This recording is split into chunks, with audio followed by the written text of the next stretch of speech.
Les règles du sport le plus populaire au monde ont été écrites par des francs-maçons. Ce n'est pas une théorie du complot, c'est un fait historique indiscutable.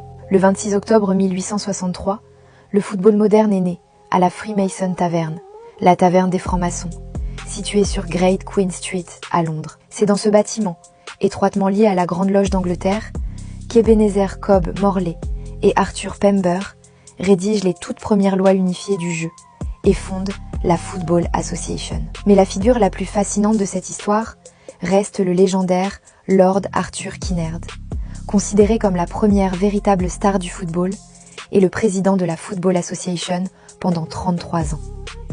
Kinnaird, qui a littéralement façonné le football moderne, est issu d'une véritable dynastie maçonnique. Son oncle, George Kinnaird, a été le grand maître de la Grande Loge d'Écosse, et son propre père a été provincial grand maître. En franc-maçonnerie, tout l'idéal repose sur le passage du chaos à l'ordre, de la pierre brute à la géométrie parfaite. Pour le football, ces hommes ont fait exactement la même chose.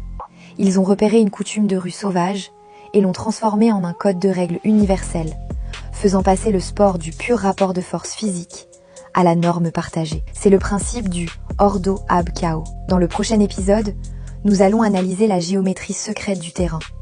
Et vous allez voir que la pelouse cache les plans d'un véritable temple rituel. Abonne-toi pour ne pas rater la suite.